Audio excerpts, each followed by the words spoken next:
you made a really good point. You said the thing is, if you censor yourself just 1%, you say, I'll just censor myself 1%. That's what they want. I'm going to make them happy. And then they're just going to keep moving it. They're just going to keep moving it forward, moving the goalposts, and providing you with more money and giving you more things, but keep moving it in a certain direction. And if you keep giving into it, they're going to have a hold of you. They keep moving the goalposts. They turn the frogs gay. I need you to go ahead and just say Cartman stuff from South Park. I'm sorry. I'm sorry. That's so great. The conversation from before the show started was pretty lively. I'm gonna lie. Oh my goodness. Is this thing on? Sometimes you finally. Oh man, that tends to happen a lot, actually. Of course, that was Joe Rogan, who seems to be. He's a little. Never mind. Oh no. He's what? What? Nothing. I'm saving a little bit of post editing. He's working on his backstroke. He's trying to take back all the strokes he has put forward. He's That deserved every bit of that. Can I say that I am glad, because a lot of times I try to be too nice and just go with it, and Jonathan's always living there like Sue's Missy, so he's like, He's like cringing over there like I actually stabbed him in the eyeball. I'm like, okay, shush. We whatever. have the original cast this evening. We got Kate and Mariah, both of them back over in Indiana. Yeah. Heck, yes. Welcome back, losers. This will be a good show. No, that's what makes it more entertaining. Listen, we're very busy people. You are very busy people. Right. You're so busy you had to go on vacation. Oh, man, I have never been that busy before. That must be miserable. I've never been that busy that I actually got to go on vacation. I'll tell you. During the weeks, they're kind of busy, but our weekends have actually been pretty free here lately. Don't tell them that. See, there you go. It's already out there. It is actually on the podcast. They are free on the weekends. Don't let anybody say anything else. Just on Saturday morning. Yeah. So any of Kanan or Mariah's extended family, if you want to see them, just know the weekends are free. Yes. Saturday mornings are a good time if you want to grab them for breakfast or and something. if they're not at church, Mark, just know it's because they just decided not to come. Their weekends are free. They really don't want to be there. As aforestated. So, of course, Sunday nights we skip out a little bit, you know. Yeah. Oh, you sinner. I know it. Well, we're just What I've been thinking. we're just doing like a blood test. Yes. Repent ye.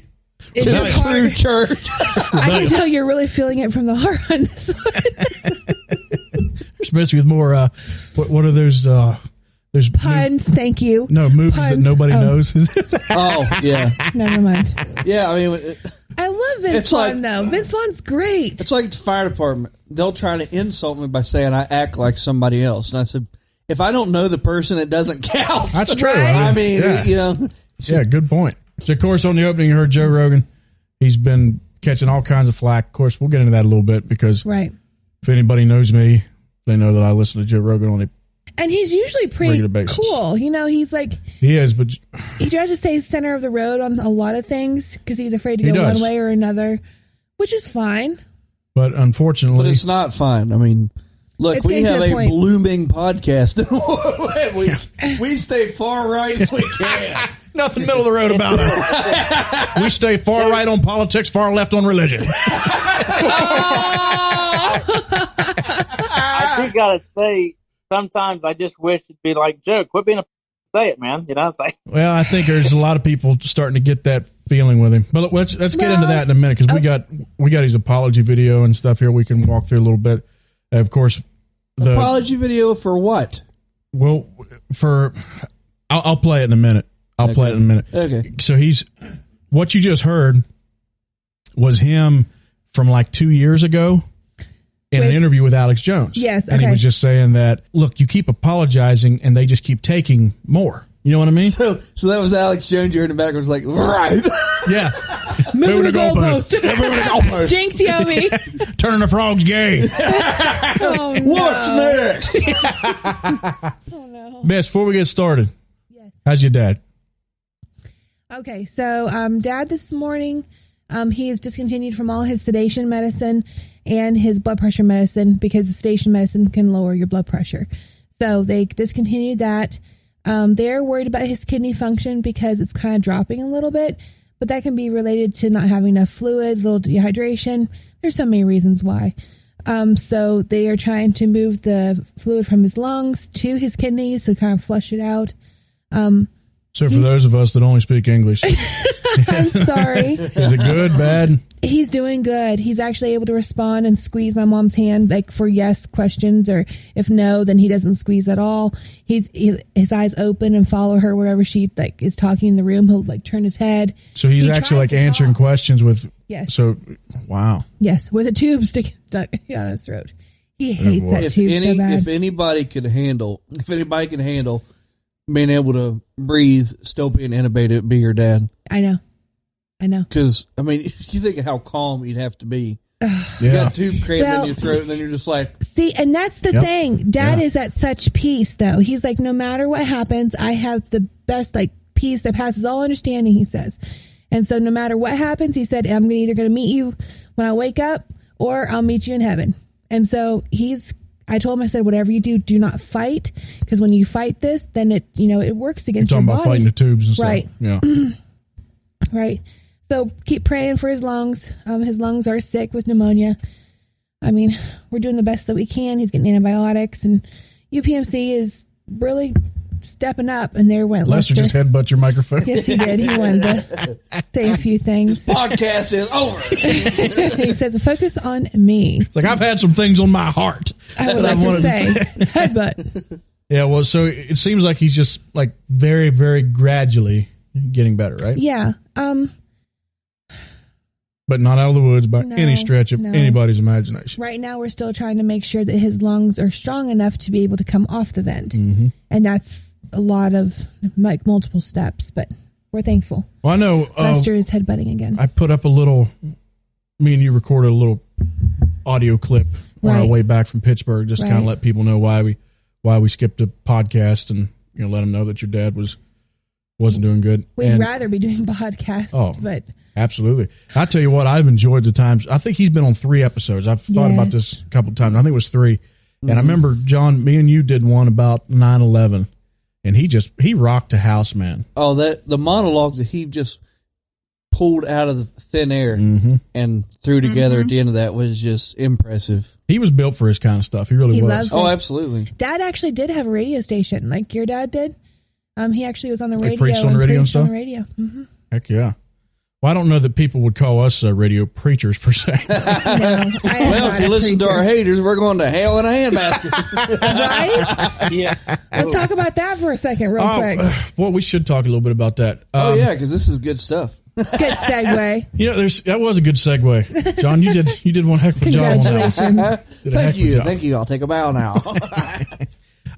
Oh man, so many things that go through my mind with this. So a buddy of mine was telling me the other day, and I want to get your all's take on this. So he said that his opinion, and he listens to every episode from what I understand, unless he's lying to me. And he had an idea. Did he? Well, Did he really? Dude, that joke never gets old because it derails your whole train of thought when somebody does You that. have never taught me that. Should I? Oh, man. So he was telling me, he's like, I think that if you kind of dialed it back a little bit, and obviously I'm paraphrasing, and I'm sure he'll call me and let me know if I got him wrong. That's okay. That if we dialed it back a little bit on, like, necessarily the harshness, Right. that we might be able to actually reach some people inside of these strict movements. Are we harsh? Obviously, we don't think we are. But what I have begun to realize is we are way too harsh for most people's liking.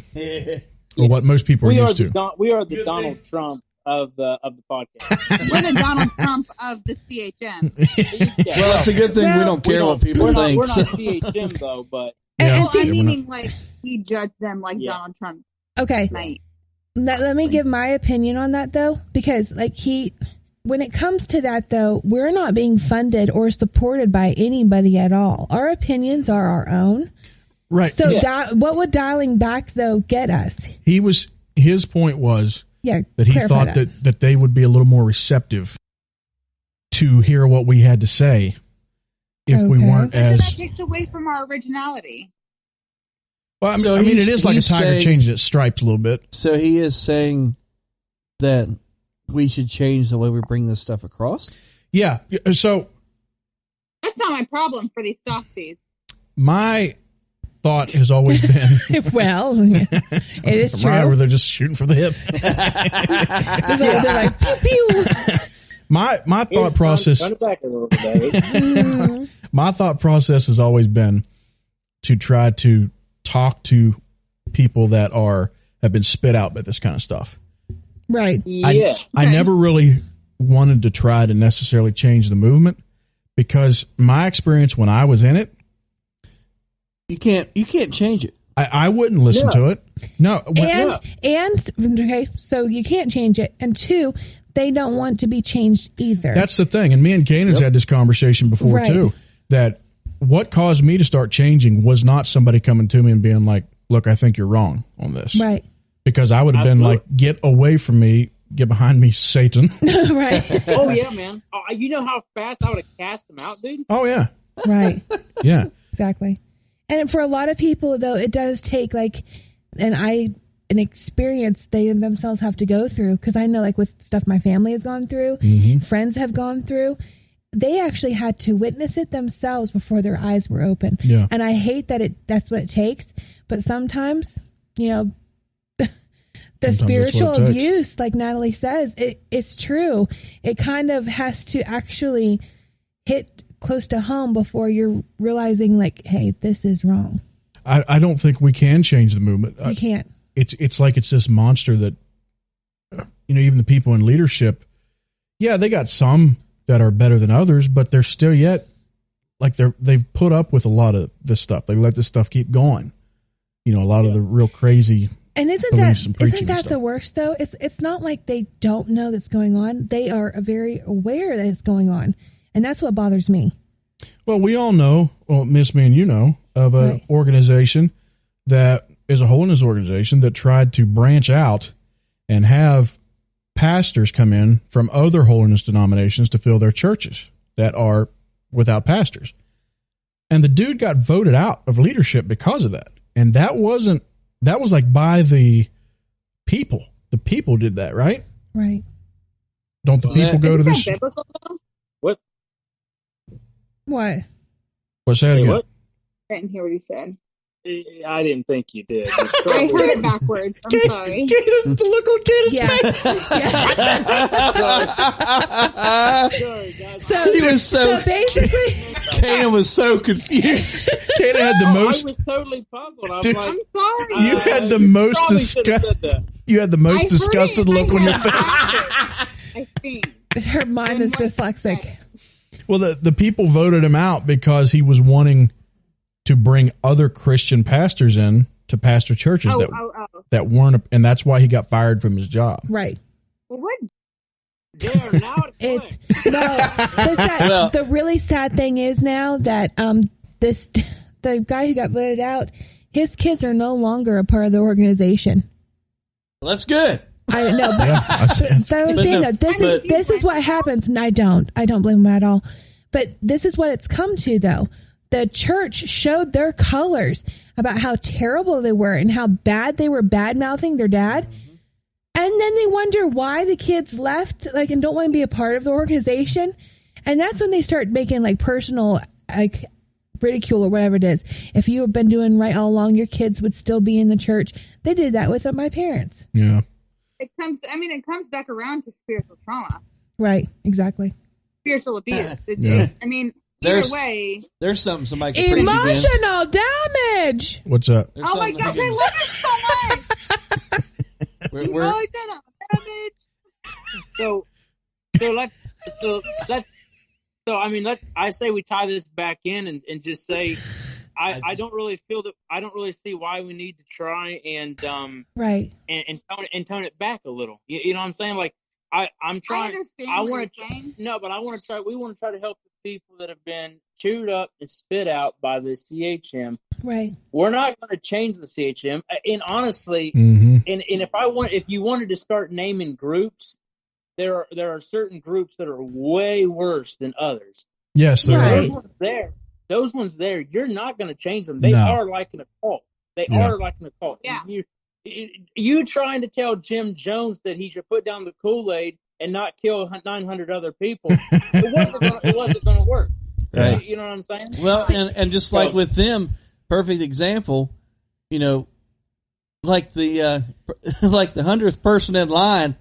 Well, the 99 people in front of me have died. However, I will still partake. Yes. You know, that just goes Right. along with, like Yes. Phil said, the people voted that guy out. Well, then Yes. that shows that the people themselves don't want to change. It's not the leadership. Right, exactly. The people don't want to change. They And- see people falling off the cliff into the hellfire, and then they're still like, "Oh, that this person went down that road. I'm going to go ahead and go down that road too." Like you said, and it's just Drinking the it's Kool-Aid. stupid. And I don't think that we should change the way that we do stuff just because you're moving the goalpost. You move the Yeah. goalposts, and then we're no longer saying what we started the whole podcast to say. You know what I mean? Good point. And I absolutely will not change or soften anything I say.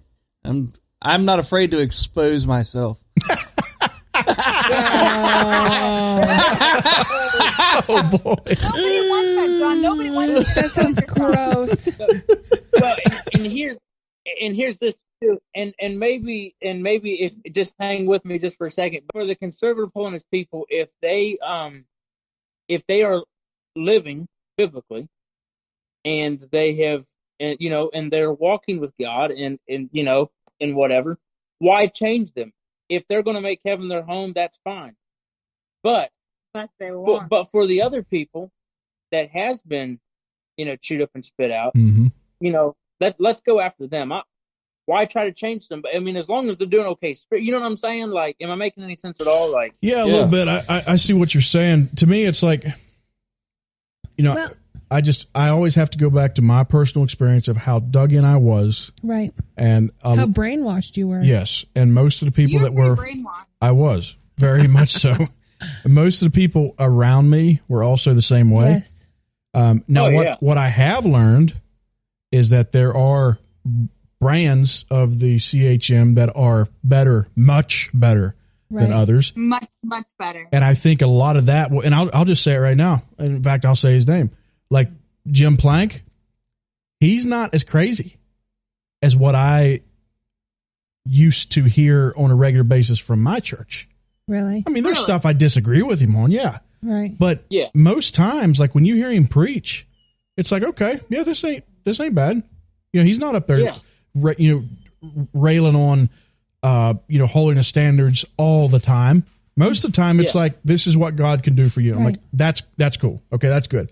Now, what I do notice, and I'm not saying this with brother Plank, Reverend Plank, whatever we always called him brother, but with the Pastor Plank. Pastor Plank, whatever. And I'm not talking about him in this instance. What I have seen is some people that do seem to be level-headed. When you do start to push back on the things that are unbiblical, it's guns a-blazing. Yeah. Like they will then defend it to the death. It's Then like, the dude, I thought you niceness were- is gone, and then they end up like showing a different side. Yeah. And they're willing to defend Well, the and unbiblical yeah, standards. and they show then that they are closed-minded on this. This Right. thing is closed off. There's Yeah. no talking about this. That's And like I said, I'm not talking about Brother Plank. I'm just saying in Just in general, general, certain right. people I've come across. yeah, absolutely. Okay, so back to your buddy, and I'm not bad-mouthing him at all. I just know personally, as someone who has had family that is still tied into the church, Mm-hmm. that's their family they're talking about. And so, like, I have a friend, and she herself said she's really, like, feels like she has to kind of keep her mouth shut and be quiet about things because she has family that are still so tied into the holiness movement. Yeah. That's sad, though. It is. Yeah, I mean, it is. But she's going to come to a moment, and she's even told me herself, she's going to come to that time where she's going to be like, I don't care anymore. This is how I feel, and I'm not changing how I feel about this. Well, it's sad, but I don't blame her. We all got to that point. Yeah. Right. We all took that time to get to that point. We just got there faster than others. Yeah. You know? Right. And I don't blame her at all for feeling that way. I mean, that can be some of the most stressful times of your life when you start disagreeing with your family on religion. Right. Yeah, Sometimes absolutely. I still feel that. Oh, yeah. Oh, yeah. Like, you talk about feeling alone, like alone. Mm-hmm. Because the church, that's one thing about the church. They love for you to be a part of a family until you're not.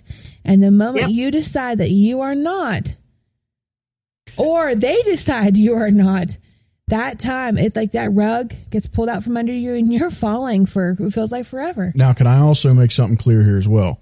We are generalizing when we say this. And I think that the holiness movement is full of good people. I really do. Absolutely. I agree. Because there are lots of good people. Yes, there are. We've seen too much bad. We have. And it does seem like a lot of times the bad does tend to get in leadership many times, not always, but somehow it usually finds its way into places it shouldn't. And, but as far as, you know, I'm not lumping everybody in with the same thing. I do think there are times, like Dawn Van Sant, and this kind of can bring us back around to the Berean holiness thing. Okay. The attacks that she got soon after she was on this podcast were flat out disgusting. It wasn't because of the podcast. It wasn't related. It was because of an earlier post that she had put up, kind of explaining, like she played a clip of a pastor yelling and screaming, and it was kind of hard to understand him. And she was like, just kind of making the point, is this the best way to go about preaching? You know what I mean? Especially to someone who does not come from a screaming pastor, preacher, like which her husband delivery. Is his name Cole? I'm not sure. I've called him Cole like 1,000 times. I hope his name's Cole. I'm gonna look like a fool. But that would be the first time. But he's not from like the same background as she. Right. And so she had him in the video, like, and he's kind of sitting there like, what is this? Right. What are we doing? Well, the fundamental Pentecostal crowd went on the warpath. And some of the attacks that I saw against her were flat out despicable. Right. And they began attacking people that are associated with her, which was Don Van Zant. He has a podcast called The Lost Mission, which is good. I've listened to it a couple times. He comes from the same kind of background. Right. And he does this whole thing of breaking down topics and stuff as well. Because like a Bible teaching podcast is very good. He's actually supposed to be on the show at some time. Oh, cool. At some point. And so then I noticed there was kind of like some offshoot discussions. And if you know me, I go deep on these. I got to watch this car wreck, man. And you like to go down the rabbit hole. I do. You love that. I do. So I started looking at some of these other posts and things. And I actually saw, so there's actually at least 3 people that I know of from the Pentecostal movement that have done this. Right. Like as far as step out, start podcasts, and start trying to reach people. Okay. There was this other fellow. And the attacks that started coming against him was probably the most disgusting thing I've ever seen in my life, to the point Especially from church people. Yes. Yeah. From people defending the fundamental side. They went, researched his background record, found felonies that he had from 10 years ago. Right. And were posting it online saying, oh, is this the same guy that's in here causing all this trouble and whining? And he's yes, that's me. I'm open about it. He's like, that's what God saved me from. He doesn't hide it either. In no, fact, he doesn't. He's like, this is me. This is who I am. And I am still forgiven and loved by God. He's embraced it. Yeah. Right. He embraces it. He's forgiven. And uses it as a testimony to say, this is what God brought me from. Right. But they were bringing that up. It flat up, like it almost made me sick to my stomach. And not only did they attack him, Phil, they were going after his family. Yes, they were. His wife. And like, it got to the point that this poor man, he was like, he said, if you're going to attack me, that's one thing. He said, but you're now attacking my family. He said, this is going too far. And this is usually where I always end up stepping in on these podcasts. But so right there, that proves that they don't have a Christ-like spirit. No. Right. Because why, if you don't agree with somebody and you think that they're sinning, why are you going to attack them further instead of showing them love, trying to bring them in, just like we were taught to do? Uh-huh. And But bring- instead, no, they're gonna do this kind of stuff and play these stupid little games like we're a bunch of middle school kids Right. again. And that's absolutely ridiculous. So in my opinion, their church ought to close if that's the way that they're acting. Well, it's disgusting. Like Mom even said, because my parents have been through some crazy stuff. But like Mom said, she said, Jesus forgives. There is no doubt about that. Jesus forgives, but man does not. Mm-hmm. Well, and I thought it was just ridiculous to bring up something that's already covered. That's already been forgiven, man. Oh, yeah. That's 10 years ago. Even if the things that I'm going to do 10 years from now are forgiven. Yeah.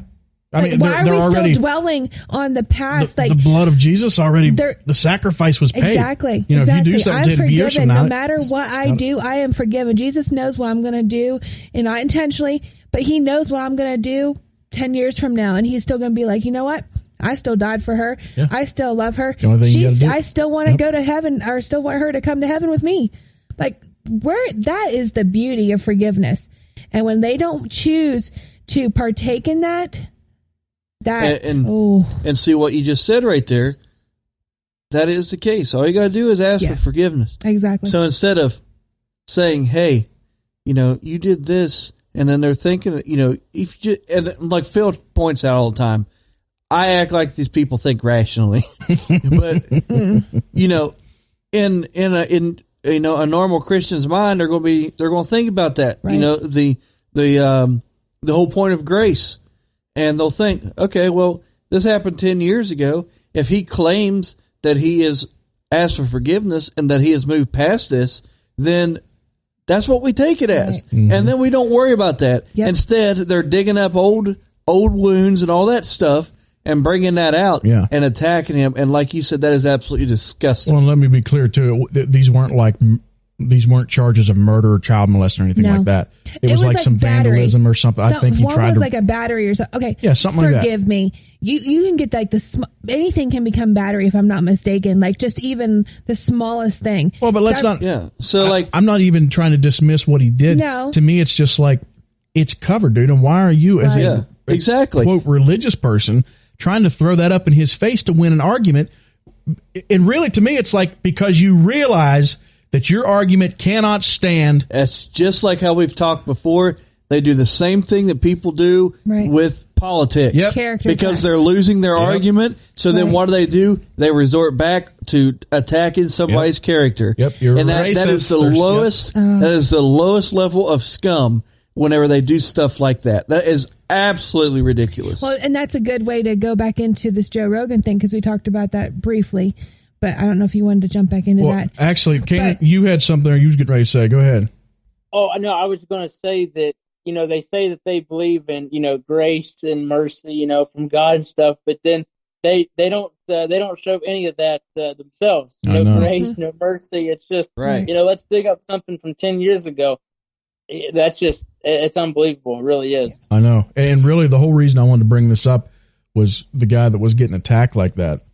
He said, look, to the good people that are still in this movement, your silence is not doing anybody any good. No. And that's what the whole reason for me really bringing this all up was to try to say, yes, there's good people in these movements. Right. But those good people need to stand up against the garbage that does happen.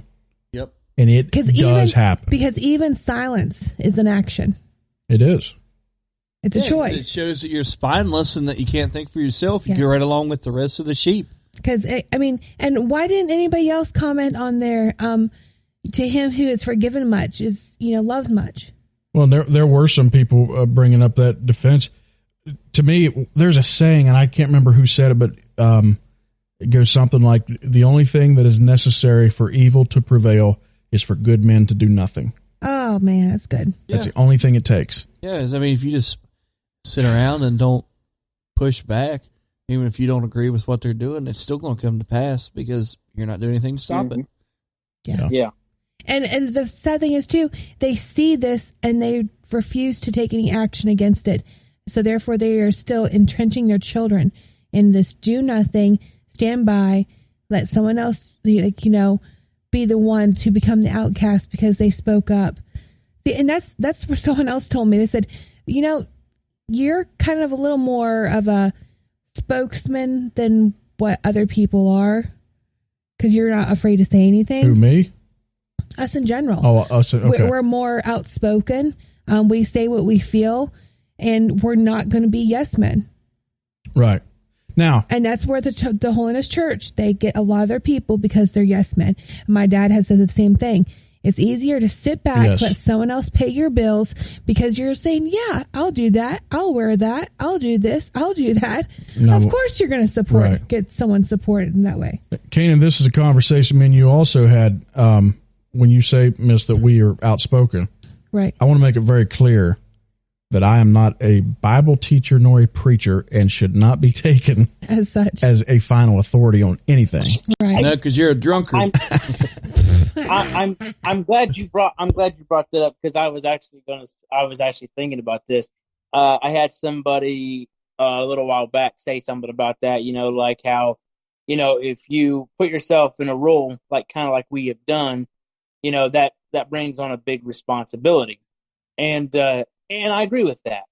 Mm-hmm. And I agree with what you said. We're not teachers. We're not, we're not preachers, whatever.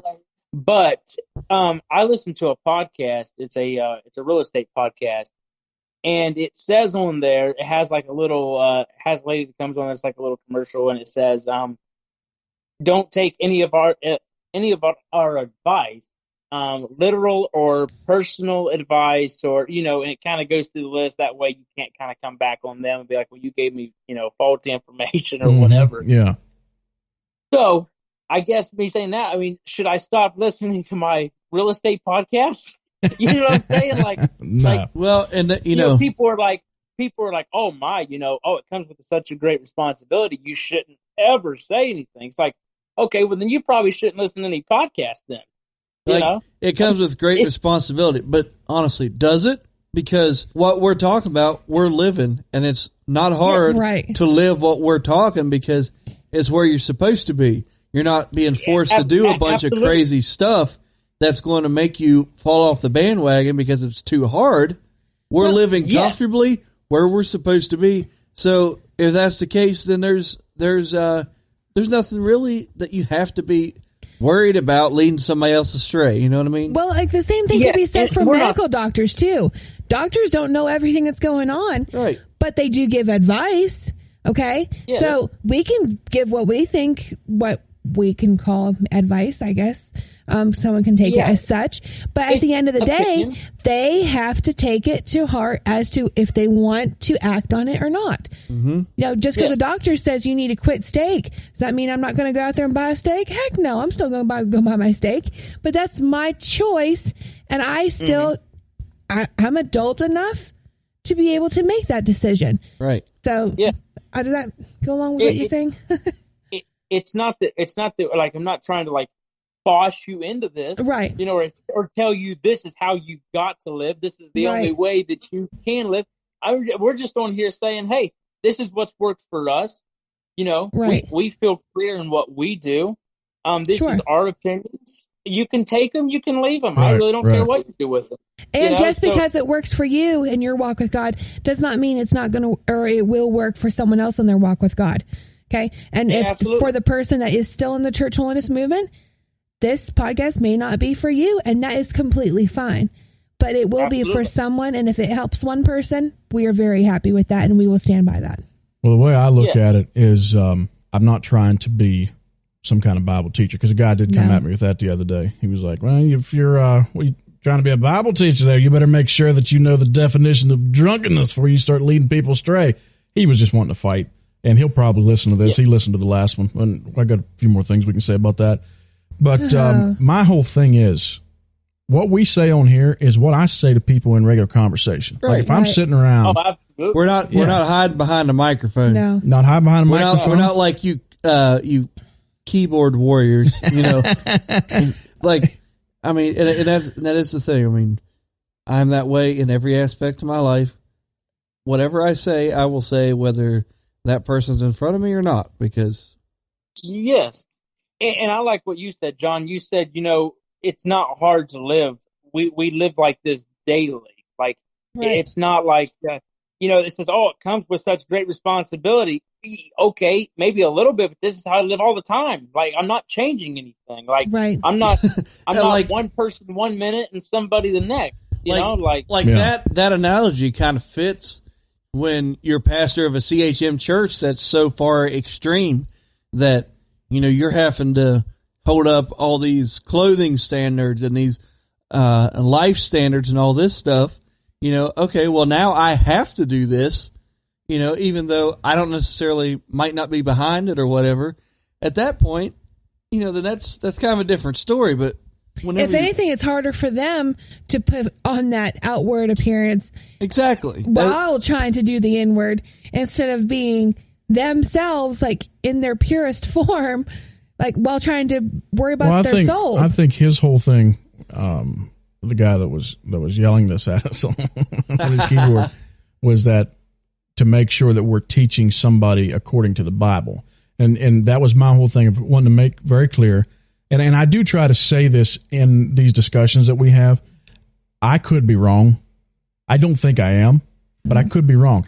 And the whole reason for me to have these, to tell people about this kind of stuff is to encourage them to think for themselves. Mm-hmm. Well, and get into the Bible themselves. Yes. And read the Bible. Get into it. And you know what that sounds like to me is the way that we used to be in that church we grew up. What that guy does is whatever he's told in church, that's what he believes. And he's not digging to find out whether or not it's true.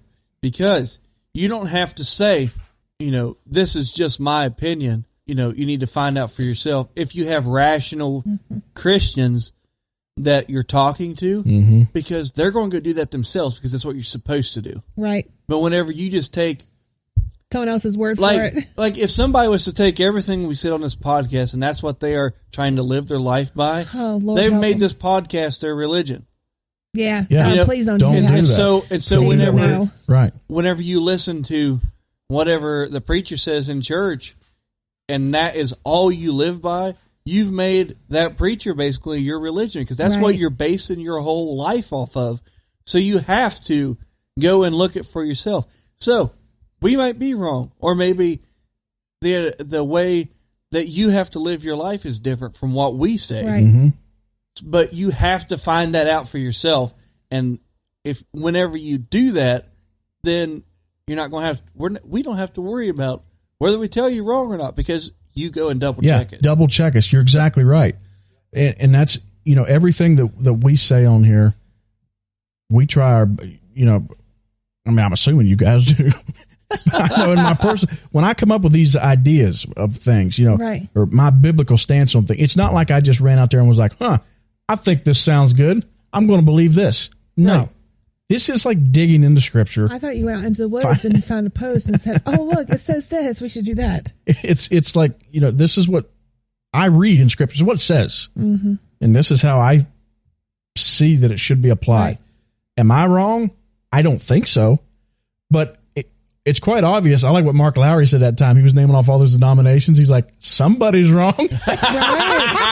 See, and that's the thing. But if you were to confront each one of those ones, they'd be like, we're not wrong. We're not wrong. We're not wrong. Well, there's disagreement. Yeah. Right. And it all turns into this argument. And I'm like, can't you guys agree to disagree about something? No, they're going to be like, our group's the ones making it to heaven. The other one's not making it to heaven. And I'm like, we're the ones making it to heaven. Someone's off here, man. We're going to make it to heaven. Therefore, we're so separate that the termites in our church won't rub shoulders with the church down the road. Yeah. Is everybody okay? Amen right there. Amen right there. But I mean, I knew this was going there. But I mean, and that's what happens though. Right. Well, our group's right, and even though we want to make sure everybody makes it to heaven, I'm going to segregate you all because you're not right. So instead of showing you love and trying to bring you to the right way, we're just going to shun you. How about that? I think that'll work. I am not arrogant enough to think that I have everything figured out to a T. Right. To me, that takes some kind of guts. Wow. That takes some guts, some gonads. And this just came to my mind too, though, is God doesn't expect perfect. Right. He don't expect it. He don't expect you to have everything figured out, and He doesn't expect you to live your life perfectly. No man is perfect. There's only one perfect man. And he's the one that's interceding for us.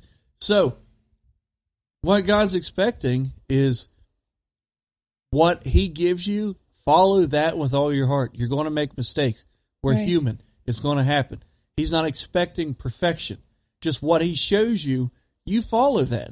The thing is, though, too, is he's not necessarily going to point out it. At least he hasn't to me, or really anybody that I know. He's not going to lay out every step throughout your day that you're going to have to do.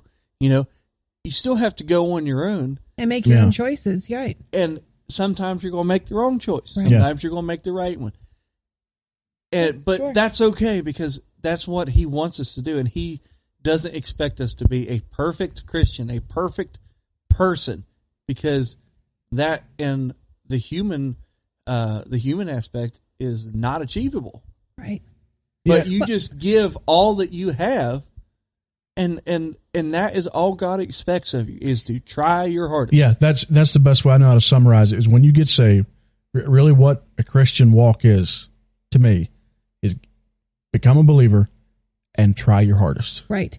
And the thing of it is, Jesus, the perfect one, died for the imperfect, knowing we were imperfect and knowing we would not be perfect ever. Right. Until we make it to heaven. Yeah. And that's love. Do you want to hear some of these? I probably should respond to some of these accusations. Yep, send them on, brother. Let's you want to take hear them head on. You want to hear some I got some very strong questions for you, sir. Yes. Here we go. I told these guys that I would bring these up on the podcast to try to respond to them better. We know who these people are?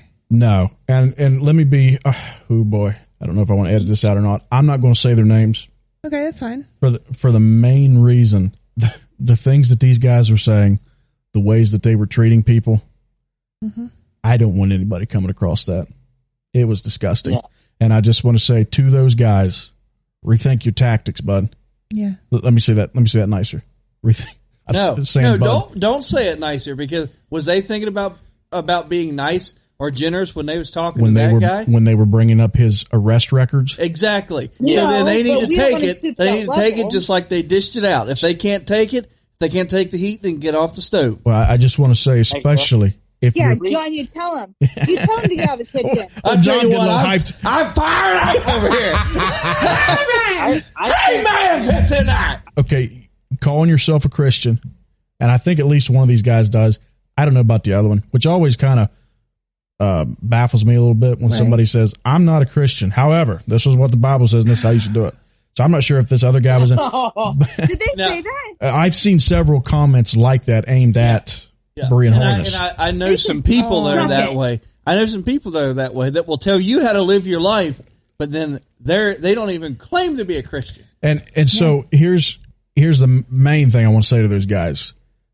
Claiming to be a Christian and treating somebody like that is flat out unacceptable, and we're calling you out on it. Yep, it's absolutely. crap. Yeah.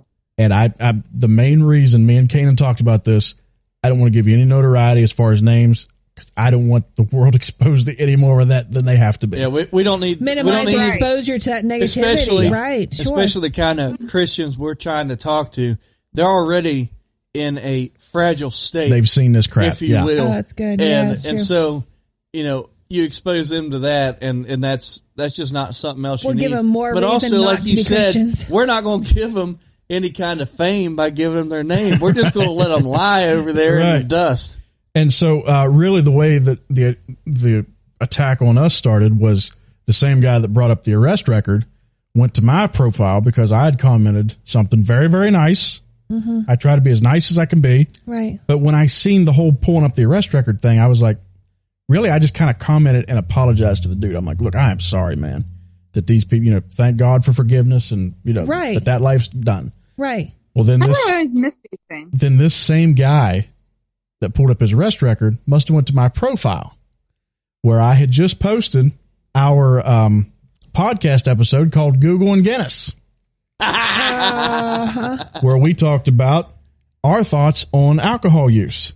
And so he then posted, and how Jesus made wine. Yeah. He posted that episode in the comments section, and I'm like, How about y'all listen twice and keep that ad money rolling in there, fellas? Just keep listening. We'll Everybody listen to that. Yeah. Thanks, dude. You were trying to tear us down, but you actually built us up. We appreciate it. The funny thing is, didn't Natalie say, she's like, if you want to hate, that's fine. She said, you're sharing it and you are giving us exposure. Thank you very much. They might be trying to like share our podcast to hate on us, but who knows? The right person might listen to that podcast and something might click and be like, hey, I'm not necessarily stuck here. Well, I know something's working, and we haven't announced this yet, but we charted.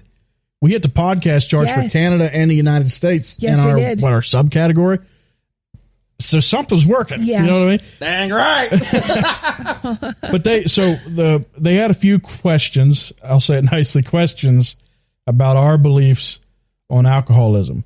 And so this guy posted, he said, you're going to love this one. Here's a link to Mr. Sparks' podcast, if you can stomach listening to it. Woo woo. He does appear to be a sipping saint.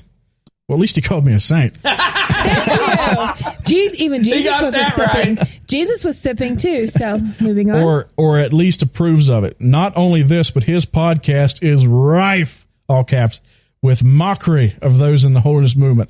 I thought these guys were opposed to mocking. I wonder if the Berean supporters will pile on him for mockery as well. Oh boy, this is long. Something tells me they will not. I will be surprised if any will acknowledge their hypocrisy and repent of it. Hypocrisy. Is this guy say he's a Christian? You don't know. It's hard to tell It anymore. doesn't sound like it. I like that. I like what Phil said. It's hard to tell anymore. Oh, that hurts. Okay. He goes on. At this point, I do not know who the biggest jokes are. The frauds in the HM, holiness movement, because they're in the broad. We're in the little subcategory. We're in the CHM. The holiness and they're movement. in the HM. Okay. Yeah. The frauds in the HM who cannot live up to their own standards, or the guys like Mr. Sparks with their feigned piety, belly aching and whining over the HM.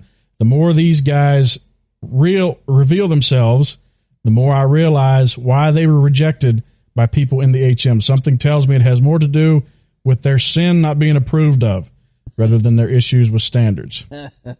Oh my. So we need to find that podcast where we discussed the reason why we got booted out of that CHM church that we attended for over 10 years. Mm-hmm. It had nothing to do.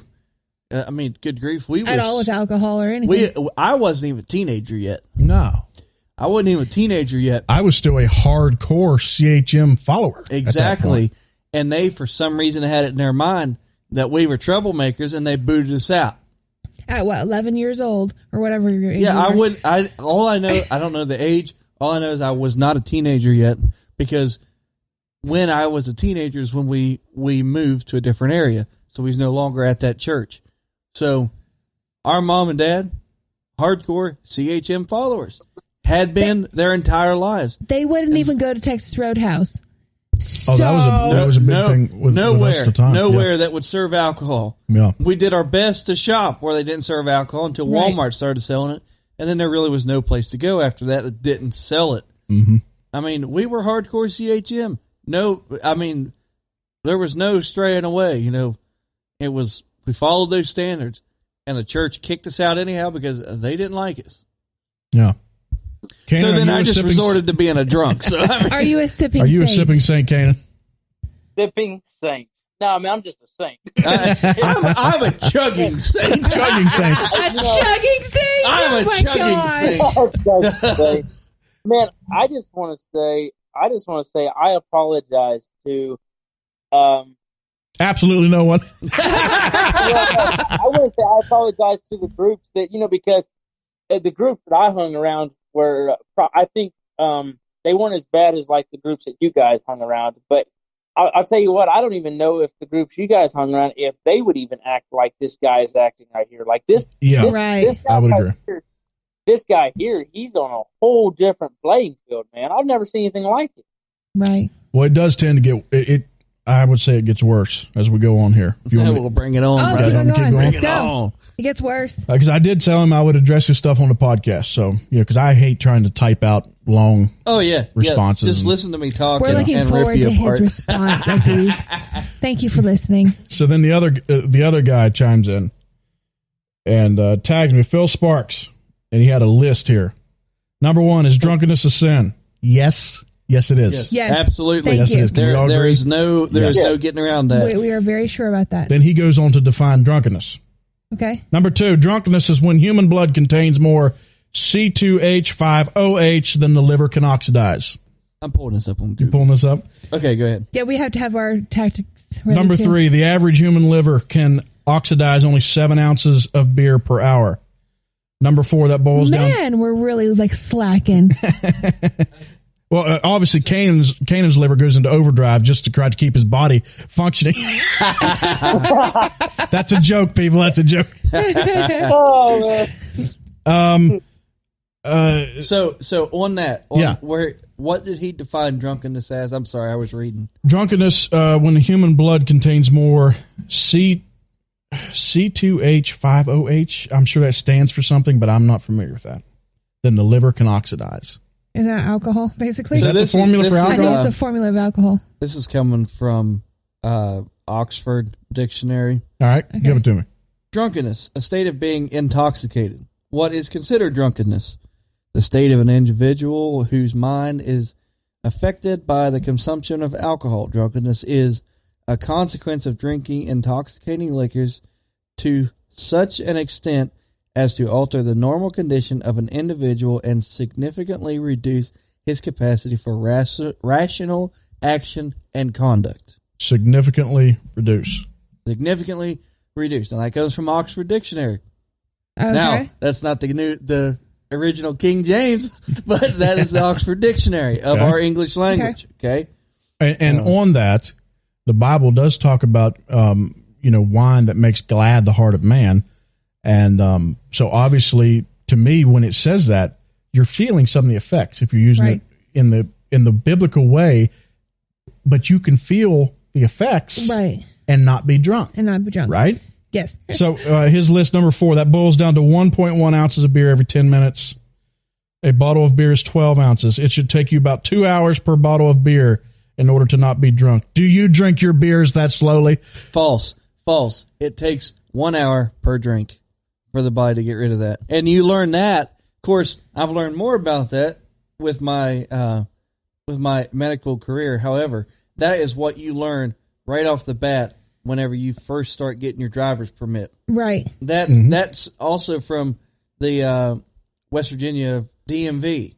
Mm-hmm. 1 drink per hour. Now that's 1 shot. That's 1 beer. That's 1 glass of wine. Right. So 1 bourbon, 1 scotch, 1 beer. Therefore, 3 hours. 3 hours.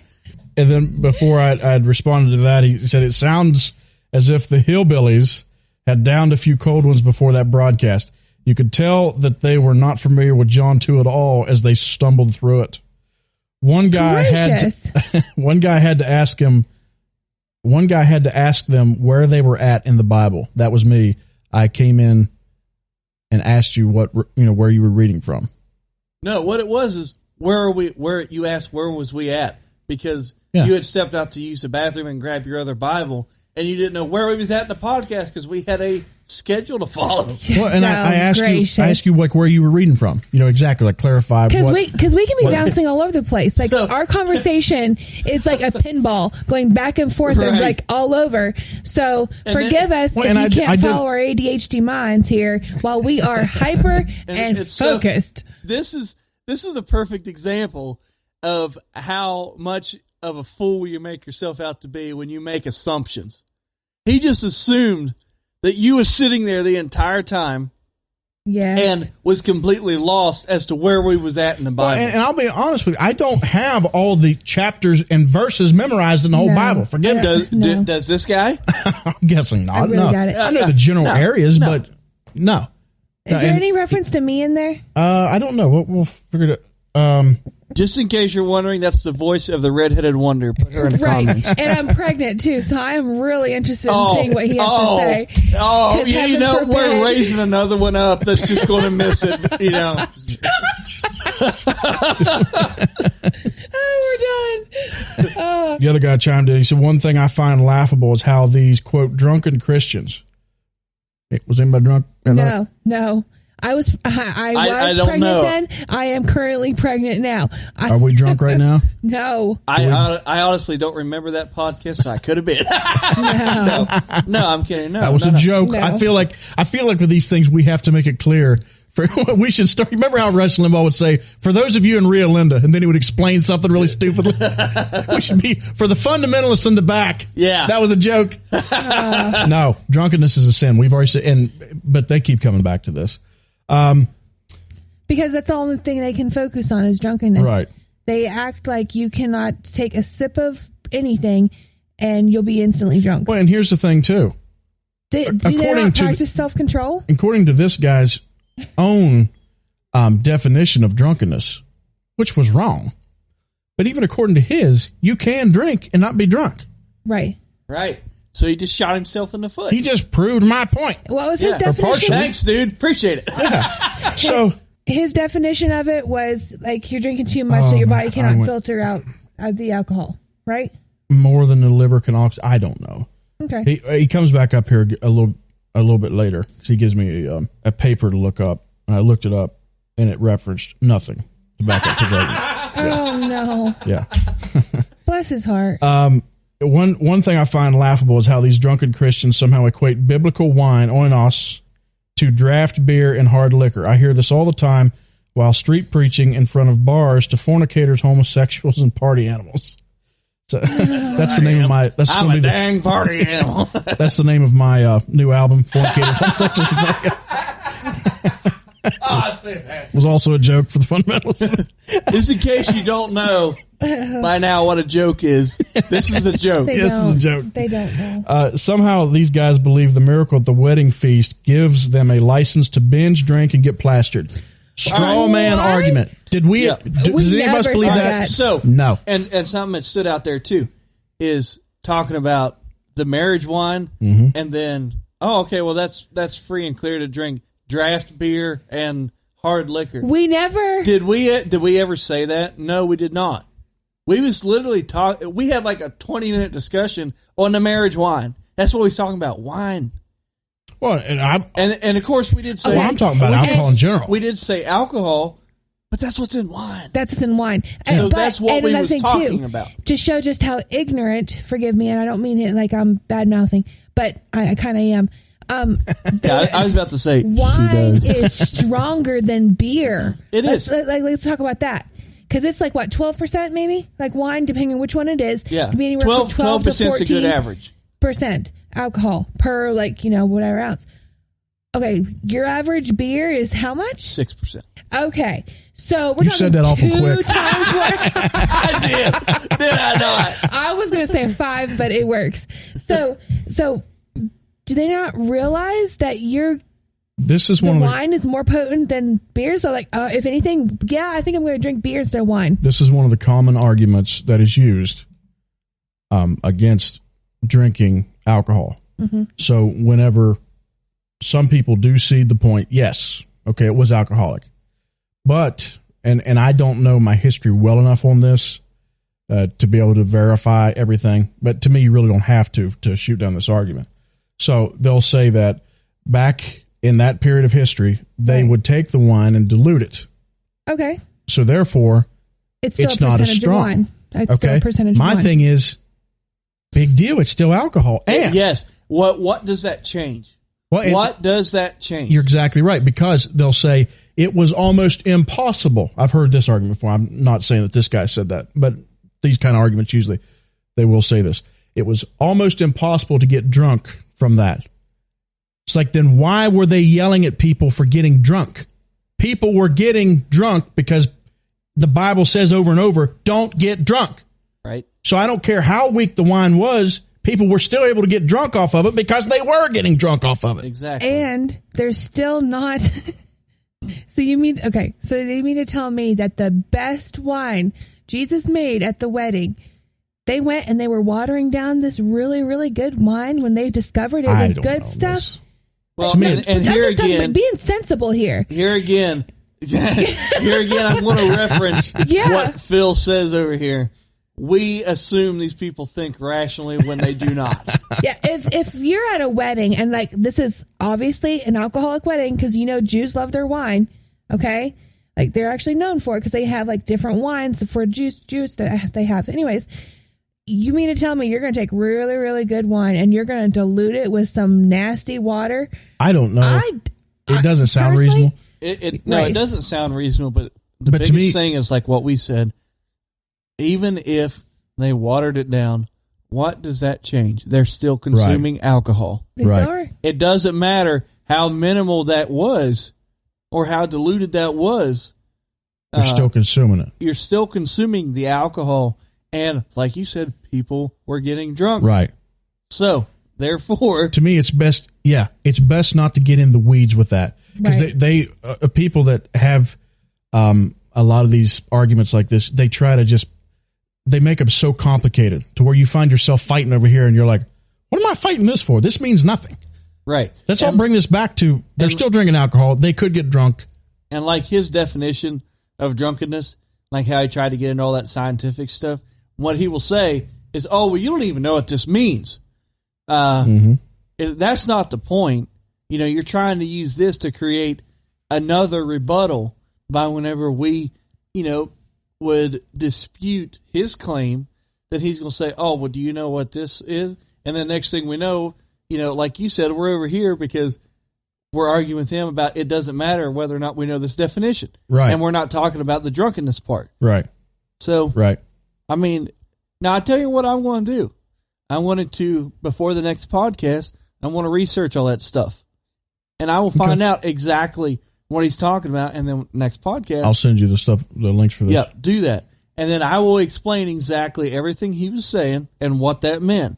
And then we can go on about it. Yeah. Yeah. Use your medical books. Like Yeah. you never thought you'd be using them. Yeah. Again. There was a couple other points that I did want to answer briefly. Right. He asked me, did Onos ever refer to non-alcoholic wine in the Bible? It seems like it depends on who you read after. The people that believe that you can't drink will say yes. But the thing and then other people will be like, no, oinos, which was the Greek term. There was another term because the Old Testament was written in Hebrew. There's different times in the Bible where it says wine and it'll say new wine. So to me, if this was a big deal that that God wanted to prove that Jesus made non-alcoholic wine, why wouldn't he have had them write down the word that means new wine, non-alcoholic wine? You see what I mean? Right. Instead of, if there's this word that usually means alcoholic, and I'm not even sure that it can sometimes mean non-alcoholic, but we have this word over here that means non-alcoholic, why wouldn't it have used that word in Scripture? But it didn't. Right. There was another, because I brought up, the verse in Psalms where it says, wine that makes glad the heart of man. And he brought to me this formula, which I'm guessing is a formula for alcohol. I do look like a fool on that one. Ethanol. Technical terms, not formula, right? Is that like it's a mass, molecular mass. I think it's called molecular mass. There we go. Okay. So I told him, I was like, what was that real quick? C2H5OH. Yeah, that's ethanol. Okay. Continue. So I had said about how, wine makes glad the heart of man. And he said this, he said it's a depressant. It does not make anyone glad. Grape juice is high in glucose, which is blood sugar. It is a shot in the arm. False. Do you want to go into DKA? Drink lots of grape juice, you'll go into DKA. What's Congratulations. DKA? Bad. Diabetic ketoacidosis. Yes. That's when your blood sugar gets so high, your blood becomes acidotic. Well, and here's which is obviously bad because you don't want acid in your veins. Right. You ask any drunk at a concert if he's happy, and he's going to be like, he is happy. Yes. Obviously, he's used it to excess, which is a sin. Yes. But it does make glad the heart of man. Yes. It can. And so anyways, I just wanted to hit on some of that. We will never change these guys' mind. Mm-mm. Oh, no. Oh, no. But there may have been some people sitting around that had the same thoughts. Right. I'm fine with that. They're just like, they're not going to change my mind when they tell me that taking a sip of wine is going to make you drunk. No. If they are that closed-minded that they believe that, I'm sorry, they need to go back to school and get a little more education. I don't care if you do know the molecular mass or whatever, however you say that, of that. Right. Yeah, so what he give you, C2H5OH, OH. That is literally the molecular compound for ethanol. So in the periodic table of elements, all that stuff, that is the title, if you will, based upon the periodic table. Like H2O is for water. Exactly. Right, Okay. exactly. That's what this is for ethanol. Ethanol is simple alcohol.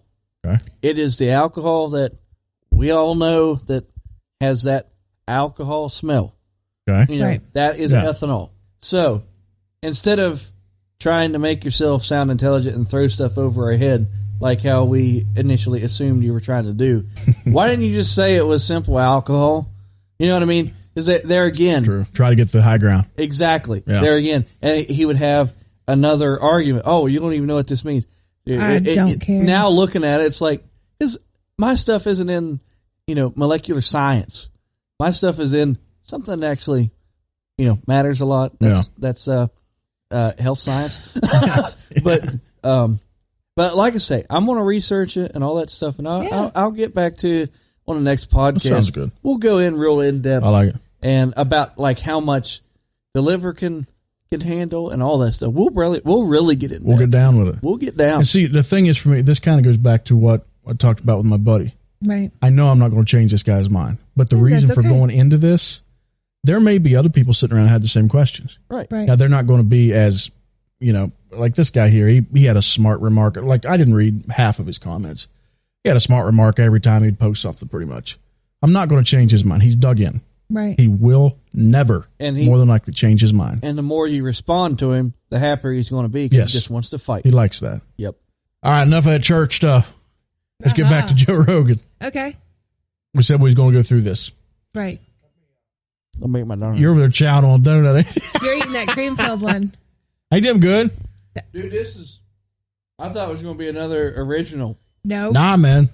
It's an actual good. hole in the middle donut with cream. It's cream filled. I know. I love it. There's something cool about it. Thing. Anybody listen to the news, of course, has been hearing Joe Rogan all over the news lately. And what we're seeing, my opinion, what we're seeing is basically this campaign to take him down. Cancel culture. Because it went from initially he's spreading misinformation. And they had a list of, 200, quote, doctors.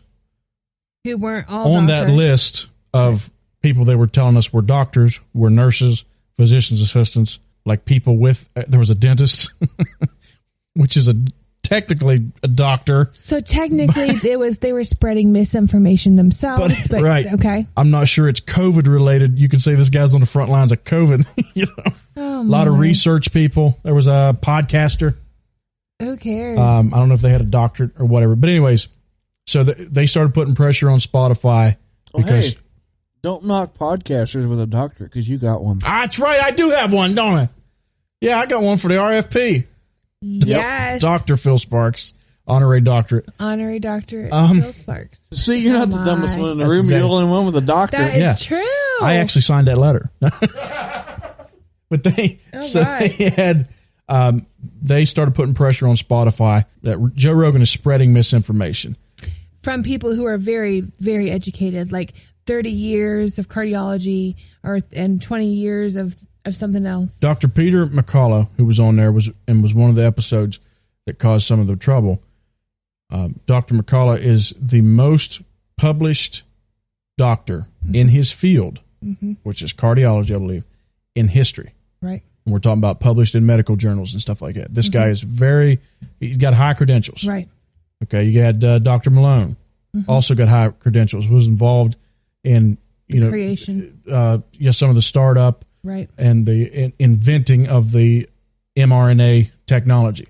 And they say that they're on there spreading misinformation. Now, you can agree or disagree with those two. Really, the whole point here is about Rogan's show. He's also had Dr. Rhonda Patrick on there, who is very pro-vaccine. He's interviewed, there's been a couple others on there that was pro-vaccine. Right. What Joe Rogan does is he gets on there and he asks questions. He's a curious dude. He's very good at running a conversation. I don't know that I've ever seen him look at notes. Yeah. He does a 3-hour podcast that they don't edit. Really? I don't think they do. And at least they didn't like when they were on YouTube. Because you would hear him like We live yet? We live? Okay, we're live. And it would just go, like, you don't hear break, like you'll hear in ours. He has you can hear breaks where it's obvious, okay, I've probably took something out of there, done something, shifted something around. He has the gift of gab. He has the gift of gab. You do too. Well, I mean, I like to talk, but I'm not very smooth at it. It's all right. That's what makes years. it funny. He's had years, like, in front of the TV, though, to get brushed up on. Yeah, and he's a stand-up comedian, too. I mean, you talk for a living. And he does commentary for UFC fights. Yes, he does. You got to have the gift of gab to do that because you talk the entire fight. Yep. Exactly. He's very good at, like, just keeping it going. Just keep the conversation going and keeping it interesting. So they started saying, well, he's spreading misinformation. Mm-hmm. Well, he's getting people from both sides. So, and he asks tough questions of all of them. Right. You know, and they have young Jamie, who is I think technically producer or something like that. But basically he's right there running the computer with Google on it. And if something comes up that's questionable, he's already searching it. Right. And there's a lot of times Rogan has been like, oh, yeah, I was wrong about that. Because they're pulling it up on the big screen right So there. they're researching it as they're talking. Interviewing. Okay. Yes. Smart. So he came under all this pressure from Spotify or from other people. Neil Young said he was going to pull his music. And then there was Joni something. These were honestly people I had never heard of other than Neil Young. Neil Young? I'd heard of Neil Young. The only thing I know about Neil Young is the line from Sweet Home Alabama where it says, old Neil Young will remember, Southern man don't need him around anyhow. I'm like, that was perfect. Perfect line. We don't need him around anyhow. He pulled his stuff. A couple others pulled their songs from Spotify. And so Rogan comes out and he's like, all right, I'm going to try to, if I have somebody on that is against the vaccine, I'm going to try to the very next episode or shortly after have somebody on that's for the vaccine. And Spotify is going to start putting some warning labels on some of my episodes. So basically fact checkers.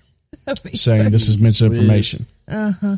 And honestly, I don't want to say too much because our podcast is hosted by Spotify, by a company that's owned by Spotify. Oh, okay. If they're going to start going on a censorship campaign, I mean, obviously I don't want us to get hit with it. So he said that. Then, seems to be reasonable enough. We worked this out. What was it, 2 days later? Boom. Video of him starts circulating where they've took instances of him over the course of his podcast, him saying the N-word. And some of it was and like, they edited it all together. He was talking about a comedian who was saying the N-word. Yeah, he might be quoting somebody. He might be saying, he said the N-word. So it's like, oh, so we went from misinformation to now it's Racism. just another way to smear him, right? And so then that started, and this video was old, but somebody else was like, oh, I'm pulling my stuff because now he's racist. Didn't Whoopi Goldberg say she was pulling stuff too? Nobody cares about that cow. Yeah, honestly, I do not care about it. And I don't think she was going to pull anything. I don't think she has anything to pull from Spotify. Well, she had said something about she was pulling something. I don't remember. She got pulled off The View. I know that. She sure did. You are right. She did. Sure did. Made a few comments of her own. But this is a really long clip of his, but maybe we can just go through a little bit of it. Okay. And I meant to get it in here sooner, but we kind of, conversation went another direction, which is fine. Mm-hmm. Compare this to what he was saying in the interview during the opening of our show. Hello, friends. I'm making this video to talk about the most regretful and shameful thing that I've ever had to talk about publicly. There's a video that's out that's a compilation of me saying the N-word. It's a video that's made of clips taken out of context of me of 12 years of conversations on my podcast, and it's all smushed together, and it looks fucking horrible, even to me. Now, I know that to most people, there's no context where a white person is ever allowed to say that word, never mind publicly on a podcast. And I agree with that now.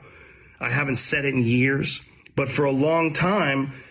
And see, one of the things he would always say about this word is this is basically like, I always liked the way he would break it down. He said, this word has so much power over people that they would just be like, I don't want you making that noise coming out of your face. Right. When you make that certain noise, I lose my crap.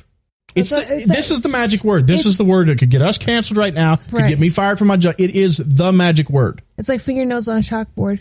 Oh, it's worse than that. I know, but I'm just saying, no, that they're complaining about that. And to me, it's like, you're giving this much power over a word? Yep. Yeah, it's not a nice word. But why does everybody go nuts? When I would bring that word up, like if it would come up in conversation, instead of saying the N word, I would just say the word. I thought as long as it was in context, people would understand what I was doing. Like that context was part of the clip we were talking about Red Fox, how Red Fox said that word on television in the 1970s and how times have changed so much since then. Or about how Richard Pryor used it as one of the titles of one of his albums. Or I was quoting which is true. Richard Pryor did have, it was called like that crazy N-word or something like that. It was the name of Richard Pryor, who was a black comedian. It was the name of his album. Lenny Bruce bit, or I was quoting a Paul Mooney bit, or I was talking about how Quentin Tarantino used it repeatedly in Pulp Fiction, or I was talking about how a Netflix executive, ironically, used it because he was trying to compare it to another offensive word, and he said it out loud, and they fired him. See, that's the thing. And was that Papa John? The guy? Yes, I think he said it as other words as saying, "This is a bad word. Don't say this word." And he said the word. And he got fired for it. And all of a sudden, poof! Like you said the magic word, you're out. You're out. Oh my! Not calling anybody a word, just saying the word out loud. I was also talking about how there's not another word like it in the entire English language, because it's a word where only one group of people is allowed to use it, and they can use it in so many different ways. Like if a white person says that word, it's racist and toxic, but a black person can use it, and it could be a punchline. It could be a term of endearment. It could be lyrics to a rap song. It could be a positive affirmation. It's a very unusual word, but it's not my word to use.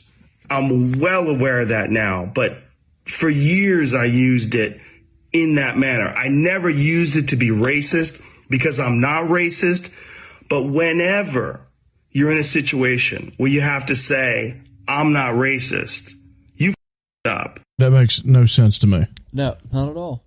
We are called, people in general are called racist all the time. Yeah. And so if I say, oh, I'm not racist, no, it doesn't mean I just messed up somehow. It's a statement, and people end up using it as an accusation with no evidence. We live in a pansy society is the problem. Yeah, absolutely. That's the problem. And that goes on for a while. I think we've honestly played the... Like after that, like I kind of lose a lot of respect for him. Because it bothered me. Sad. Because he's given into the cancel culture. Yeah. And here's what either he doesn't realize, or maybe this is, I'm sure he's talking to lawyers and stuff behind the scenes.